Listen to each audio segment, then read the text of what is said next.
요한복음 1장 14절.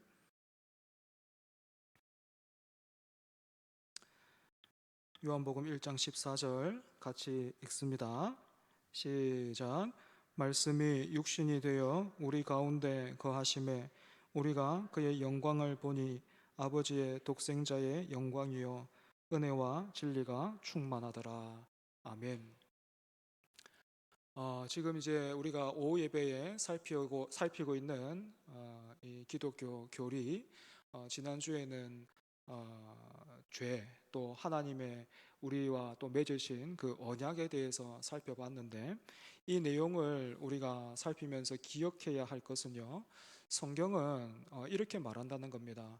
우리가 모여서 또 결심을 하고 또 힘을 합하면 우리 안에서 뭔가 답이 나올 수 있다 말하지 않고, 우리의 소망은 우리 안에 있는 것이 아니라, 우리의 답은 우리 안에 있는 것이 아니라 항상 밖에서 온다는 거예요. 하나님으로부터 온다라는 것입니다. 그래서 지난주 우리는 하나님께서 죄와 사망 가운데 있는 인류를 위해서 무슨 일을 하셨는가 하는 것을 살폈죠. 하나님이 하신 일이 무엇이었습니까? 하나님께서 기뻐하시는 뜻대로 영원 전부터 택하신 백성들에게 영생을 주시고자 은혜 언약을 맺으셨고, 구속자를 통해서 죄와 사망의 비참함 가운데서 구원하기로 하셨다라는 것입니다. 그래서 오늘은 하나님께서 택하신 자들을 위해서 준비하신 이 구원자, 이 구속주가 누구인가 하는 것을 살펴보려고 합니다. 먼저 내용을 이렇게 뼈대를 세우기 위해서 웨스트민스터 소유리 문답 21문을 함께 읽고 보다 자세히 살펴보겠습니다. 여러분 주보 참고하시고요. 제가 문제를 읽겠습니다. 하나님이 선택하신 자들의 구속자는 누구입니까? 하나님이 선택하신 자들의 유일한 구속자는 주 예수 그리스도이며, 예수 그리스도는 하나님의 영원한 아들로서 사람이 되어 영원토록 한 인격 안에 구별된 신성과 인성을 가지고 있습니다. 여기에서 잠깐 광고에서 알려드린 대로 7월 첫 주에 이 시간에 성경 퀴즈 대회 있다 했는데, 몸풀기를 할까요? 예상 문제 하나 내볼까요? 여호와 이레와 관련된 인물은 다음 중 누구일까요? 1번 아담, 2번 아브라함, 3번 요셉. 누굽니까? 예. 읽어서 아시는 것보다 이 기본이겠죠, 그죠? 그래도 참 너무 뿌듯하네. 목사로서 너무 기분이 좋네요. 예. 네, 아브라함 맞습니다. 참 치열할 것 같아요. 치열 쳤죠. 예. 하나님께서 어느 날 아브라함에게 독자 이삭을 제물로 바치라는 이해할 수 없는 명령을 내리셨습니다. 하지만 아브라함은 그 명령에 순종해서 아들과 함께 하나님께서 정하신 곳으로 가서 아들 이삭을 결박해 놓고 그 아들을 잡으려고 했는데, 하나님께서 그런 아브라함을 급하게 부르시면서 멈추게 하셨죠.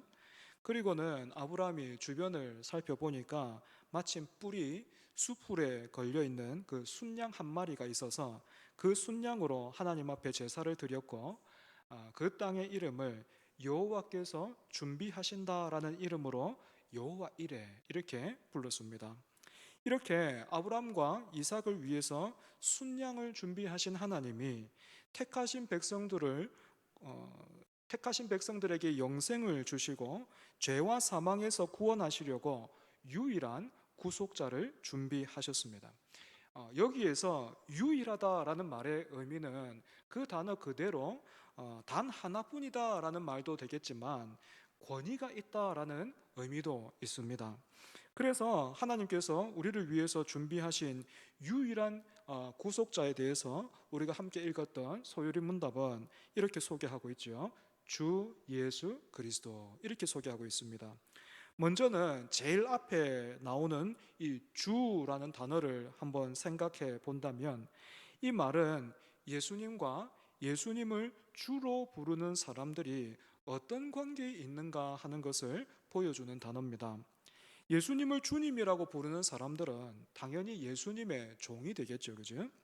사랑하는 여러분, 당연한, 그러니까 우리가 예수님을 주님으로 부르기에 예수님이 우리의 주님이시다라는 이 당연한 말을 한번 되짚어 보는 것은 기도할 때나 또 예배할 때나 예수님이 그렇게 나의 주님이 되신다라는 이 사실을 우리가 종종 놓치기 때문에 그렇습니다.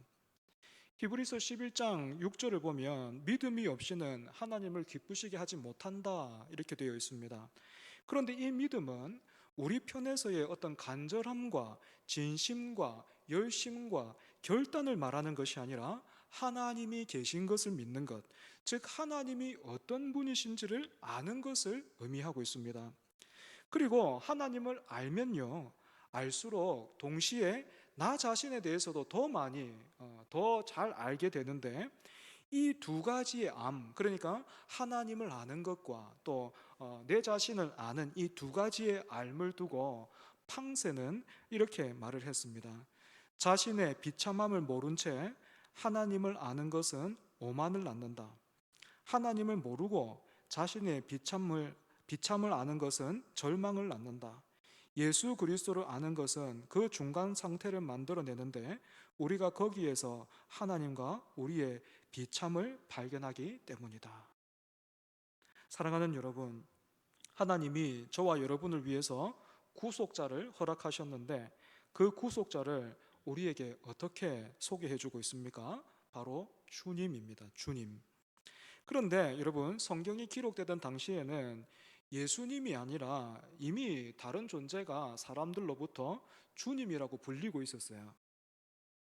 물론 우리가 성경을 살펴보면요, 종종 그 사라가 아브라함을 향해서 주여 이렇게 불렀던 것처럼 아내가 남편을 그렇게 주여라고 부른다든지 아니면 자신을 낮추고 또 상대를 높이는 호칭으로 이 주라는 단어가 사용되기도 했지만 예수님 당시에는 로마의 황제가 사람들로부터 주님으로 인정받으면서 막강한 권세를 떨치고 있었습니다. 하지만 예수님을 구주로 영접한 사람들은 로마 황제가 아니라 십자가에 달리신 예수님을 나의 주라고 불렀어요. 여러분, 지금 우리가 살고 있는 이 땅도 어떻습니까? 파란색이 막 이렇게 이기고 힘을 얻고 인기를 얻는 지역에서 나는 빨간색입니다 말하기 어렵죠. 반대로 빨간색이 막 힘을 얻고 있는 그 지역에서 나는 파란색입니다 이렇게 말하기도 쉽지가 않은데, 황제가 다스리는 땅에서 황제가 나의 주님이 아니라 십자가에 죽고 부활한 예수님이 나의 주님이십니다 이렇게 고백하는 것은 어땠겠습니까? 그 고백에 자신의 모든 것을 걸었던 거지. 그치? 마찬가지로 오늘 우리도 예수님을 향해서 주님이라고 부를 때마다 애칭이 아니고, 주님과 나만의 애칭 이런 거 아니고요. 어떻게 해요? 참으로 그 옛날 성도들의 고백처럼 우리의 모든 것을 다 걸어서 주님 이렇게 불러야 할 것입니다. 출애굽기에서 모세가 이스라엘 백성들을 인도해내기 전에, 그러니까 애굽으로 가서 바로를 만나기 전에 어떤 일이 있었어요? 먼저 가시떨기에 붙은 불로 임하신 그 하나님을 만나고 그 앞에서 내가 하나님의 종입니다라는 의미로 그 앞에서 신을 벗죠. 그죠? 그렇게 자신이 하나님의 종임을 먼저 확인하고 인정한 뒤에 그 애굽의 바로에게 갔던 것처럼 우리도 예수님 발 앞에 엎드려서 오늘 이 예배를 통해서 복되고 거룩한 주일을 통해서 다시 한번 우리가 하나님 앞에 신을 벗은 자로 내가 주님의 종입니다. 내가 하나님의 자녀입니다. 우리가 이것을 인정하고 고백하고 이렇게 확인해야 내일부터, 내일도 아니죠. 당장 교회 문을 탁 열고 나가면 어떻습니까? 여전히 막 바로가 다스리는 나라 같고, 그죠? 다윗이 기름을 부음 받았지만 여전히 어느 정도는 그 사울이 힘을 가지고 그 다윗을 노렸던 것처럼 세상이 그렇잖아요, 그죠? 그래서 세상이 막 우리를 압도하면서 내 앞에서 신을 벗어라. 그러면 내가 약속한 것을 주리라. 이렇게 할 때 어떻게 할 수 있습니까? 우리가 이미 주님 앞에 신을 벗은 자이기에, 우리가 예수 그리스도의 종이기에 그 세상을 믿음으로 살아갈 수 있는 것이죠. 뿐만 아니라 목사인 저도 예수님을 주님이라고 부르고 여러분들도 예수님을 주님이라고 부르고 있다는 것. 그래서 목사인 저도 여러분들도 같은 주의 종이다라는 것을 여러분 기억해야 합니다. 목사만 주의 종이 아니고 여러분들 한 사람 한 사람도 다 주의 종이라는 거예요. 다행히 아직 우리 교회에서는 제가 경험해 보지를 못했지만 흔히들 목사를 주님이신 예수님 바로 아래에 있는 사람쯤으로 생각을 해서 나보다도 뭔가 예수님과 특별하게 더 친한 그런 사람으로 여기는 경우를 보게 되는데 여러분 그렇지 않습니다. 사도 바울이 자기가 기록한 그 서신서마다 스스로를 가리켜서 나는 예수의 종, 좀 더 실감나게 번역한다면 예수의 노예라고 고백을 했던 것처럼 목사도 예수의 종일 뿐이에요. 그럼에도 불구하고 교회가 또 여러분들이 목사를 귀하게 여기고 존중하는 것은 그 권위가 사람에게 있는 것 아니고 그 목사를 통해서 일하시는 맡기신 이 성경 하나님의 말씀에 있기 때문에 그렇습니다. 하지만 제가 어릴 때만 하더라도요, 그 과거에는 이런 어떤 틀과 이런 가치관에서 조금 방향이 어긋났던 것 같아요. 물론 소수의 목사님에게만 해당되는 말이겠지만 참 목사를 잘 섬겨야 된다. 그래야 복을 받는다. 이렇게 강조하는 분들 많이 계셨는데 또 여러분들도 아마 그렇게 들으셨을 거라 생각하는데 여러분 성도들이 목사를 잘 섬겨서 받는 복이 뭡니까? 내가 이만큼 목사에게 잘 해줬으니까 하나님으로부터는 갑절로 받는 거예요? 만약 그렇게 생각한다면요, 그거는 섬김이 아니라 투자겠죠. 그죠? 목사는 하나님의 말씀을 전하는 사람입니다. 그래서 성도들이 목사를 배려하고 섬김으로 받는 복도 다름이 아니라 말씀, 영혼의 꼴을 얻는 거죠. 그죠? 그래서 만약에 이 목회자의 삶이 조금 이렇게 흔들린다든지 아니면 이렇게 너무 막 필요들이 채워지지 않으면 목사가 어떻게 해야 되겠습니까? 자연스럽게 어떤 다른 일을 할 수밖에 없겠지요. 그죠?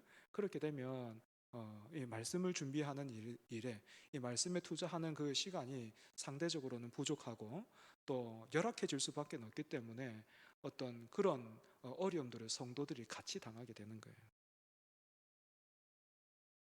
이 사실을 목사도 성도들도 잘 기억해야 될 겁니다. 그래서 목사도 함부로 어떤 목사를 잘 섬겨야 복을 받는다 그렇게 얼음장을 놓아서는 안 되겠죠, 그죠?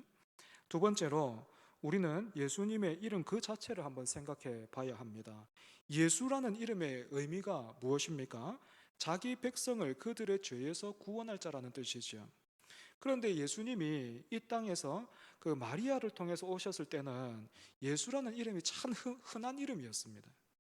로마의 압제에서 그만큼 사람들이 하나님의 구원을 기다리고 사모하고 있었다는 증거도 될 것이고 또 내 자녀가 그처럼 큰 인물이 되었으면 하는 그런 부모의 바람에 수많은 예수들이 있었지만 진정한 예수는 오직 한 분, 하나님의 아들 뿐입니다.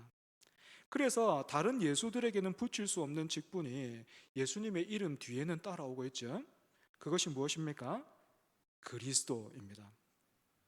그리스도는요 헬라어고요 히브리 말로는 메시아입니다. 기름 부음 받은 자라는 뜻이 있죠, 그죠?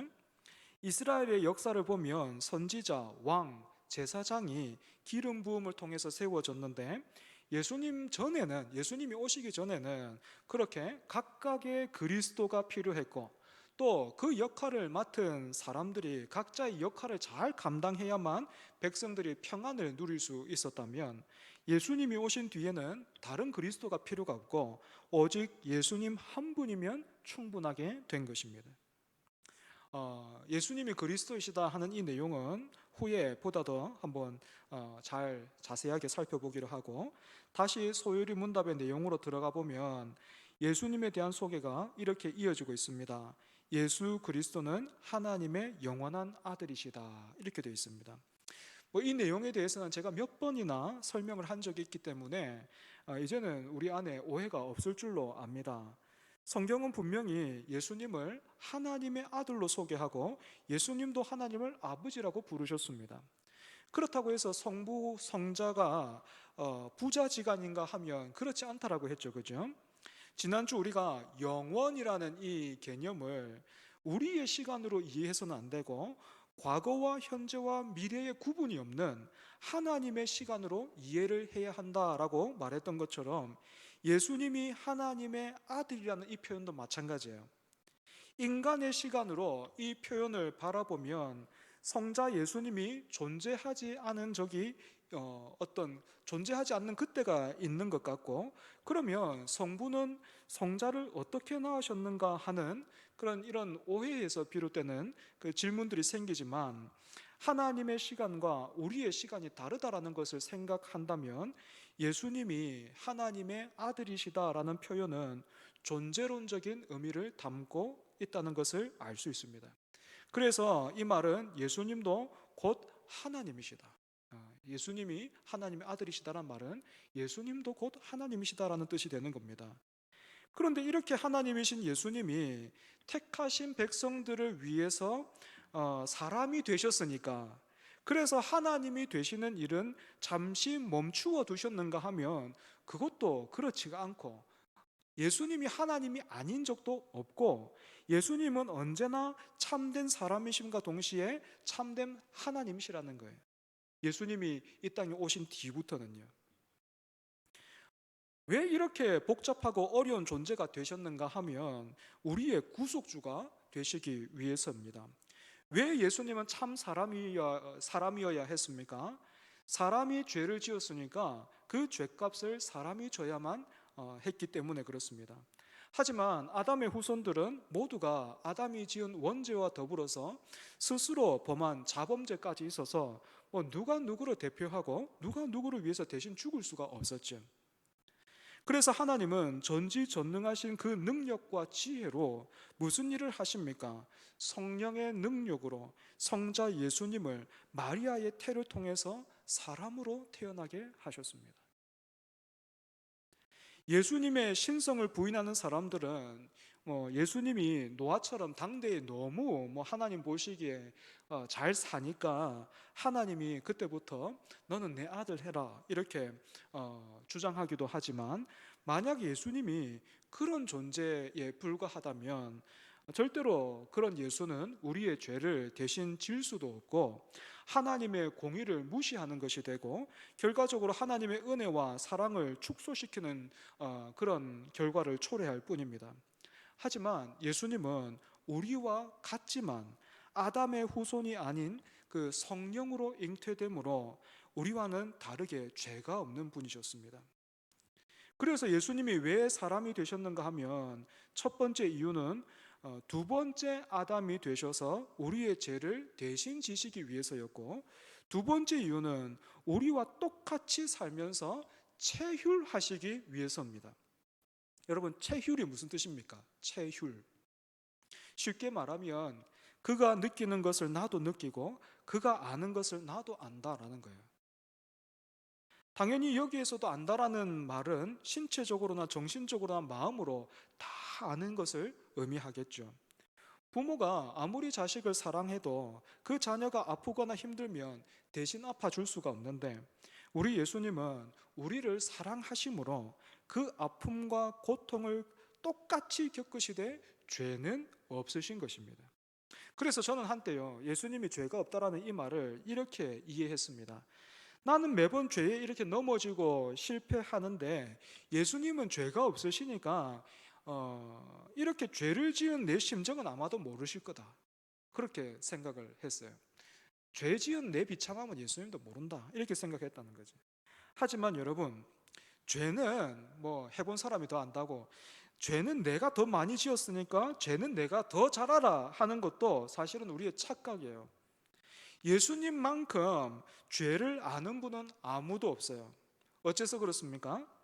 우리는 거의 죄와 싸운다기보다는 죄의 유혹이 오면 거의 알아서 반응하죠. 그죠? 어떨 때는 굉장히 반갑지 않습니까? 왔구나 하면서 참 내가 외로운 줄 알고 어떻게 네가 또 왔구나 하면서 그래 이번에도 잘 부탁한다 하면서 스스로 막 그 죄에 우리 자신을 막 던질 때 있잖아요. 그죠? 그러니까 죄의 문제 앞에서 우리는 시간 문제지요. 거의 다 넘어가요. 거의 다 뭐 싸울 생각도 안 하고 거의 뭐 그냥 넘어갑니다. 바람 불면 풀이 눕듯이 그냥 알아서 눕는 거죠. 그죠? 하지만 우리 주님은 죄와 끝까지 싸워서 이기신 분이에요. 그래서 예수님은 이 죄가 얼마나 지독하고 집요한지 우리보다 훨씬 더 잘 아시는 분입니다. 마지막으로 그러면 왜 예수님은 참 사람인가 동시에 하나님이 되셔야 했는지, 왜 지금도 그렇게 계시는지에 대해서 한번 살펴보겠습니다. 예수님이 왜 참 하나님이 되시냐면 이것 역시도 택하신 백성들을 위해서, 그러니까 우리를 위해서입니다. 인간의 죄를 대신 지고 그 죄에 버린 사망과 또 그 하나님의 저주를 받아내고 이겨내는 일은 인간으로서 할 수 없는 일이기 때문입니다. 사람 중에는 아무도 죄를 향한 하나님의 진노를 이겨낼 수 있는 존재가 없고 죽음을 이길 수도 없고 부활할 수도 없기 때문이죠. 여기에서 주의해야 할 것은 이 신성과 인성이 두 인격이 아니라 한 인격체라는 겁니다. 어떻게 한 인격 안에 신성과 인성이 공존하는가 하는 것은 우리가 다 알 수 없는 신비입니다. 왜냐하면 세상에 이런 존재는 예수님밖에 없기 때문에 그래요. 뭐 비슷하게는 어떻습니까? 비슷하게 한번 예를 들어 본다면 어머니가 그 아이를 가지게 되면 그 어머니 뱃속에 새로운 생명이 하나 딱 이렇게 들어오죠, 그죠? 그런데 어머니가 O형인데 애는 A형일 수 있어요. 이 설명이 힘들죠, 그죠? 어떻게 이것이 가능한지 설명이 힘들죠, 그죠? 뭐 그것과 뭐 비슷하다, 단지 예일 뿐이죠. 어, 동시에 우리가 하나 또 기억해야 되는 것은 이 부활하신 우리 주님이요 지금도 그 우리와 같은 인성을 입고 계신다는 거예요. 왜 그렇겠습니까?